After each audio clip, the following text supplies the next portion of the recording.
কচু শাক, চিংড়ি কচু হবে। তো আমি কচু শাকগুলো সিদ্ধ করে নেবো, জল বসিয়ে দিয়েছি। তো কচু শাকে আমি নুন দিয়ে দিলাম, দিয়ে সিদ্ধ করে নেবো। থালাটা চাপে দিয়ে দিলাম। এখানে আমি চিংড়ি মাছ নিয়ে নিয়েছি, তো চিংড়ি মাছগুলো ছাড়িয়ে নেবো। তো চিংড়ি মাছ ছাড়িয়ে এই অংশটা আমি ফেলে দিচ্ছি।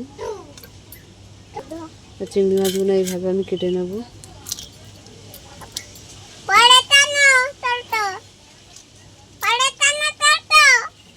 রান্না করবো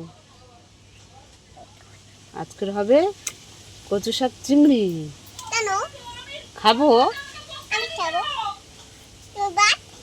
তুমি বাদ চলে যাও। তো চিংড়ি মাছগুলো আমাদের ছাড়ানো হয়ে গেছে। তো চলো আমাদের কচু শাকগুলো কি হচ্ছে দেখি। তো এখানে আমরা ঢাকাটা খুলে দিলাম।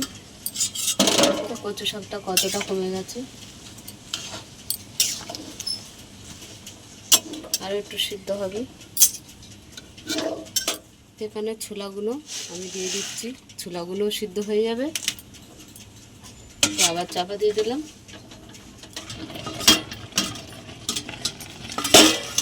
আমাদের কচু শাকটা সিদ্ধ হয়ে আসছে, একদম পুরো সিদ্ধ হয়ে গেছে। আমরা আবার ঢেলে দেবো। চিংড়ি মাছ আমরা হলুদ নুন মিশিয়ে নুন দিয়ে দিলাম। বসিয়ে দিয়েছি, কড়াতে তেলও দিয়ে দিয়েছি। তো চিংড়ি মাছগুলো ভেজে নেবো। তো চিংড়ি মাছগুলো ভেজে নেবো আমরা। আমাদের চিংড়ি মাছটা ভাজা হয়ে গেছে, নামিয়ে নিচ্ছি। তো কড়াতে আমরা তেল দিয়ে দিলাম। তো আমরা গোটা জিরে দিয়ে দিলাম। তো পেঁয়াজ দিয়ে দিলাম, এতগুলো কাঁচা লঙ্কা আমরা দিয়ে দিলাম। একটু ঝাল ঝাল না হলে ভালো লাগে না, আসলে একটু ঝাল ঝাল খাবো বলে অনেক লঙ্কা দিয়ে দিয়েছি। একটু লাল গুঁড়ো লঙ্কা দিয়ে দিলাম। আমার বৌমা বলছে আবার গুঁড়ো লঙ্কা দিয়েছে। আর হলুদ দিয়ে দিলাম, চিংড়ি মাছটা দিয়ে দিলাম। তো নুন কম করেই দিলাম, কচু শাকে নুন দিয়ে সিদ্ধ করে নিয়েছি, তার জন্য কমিয়ে দিয়েছি।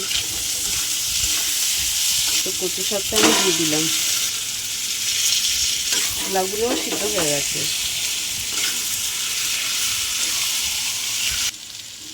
আর একটু শুকনো হবে, তো পরে দেখা হচ্ছে।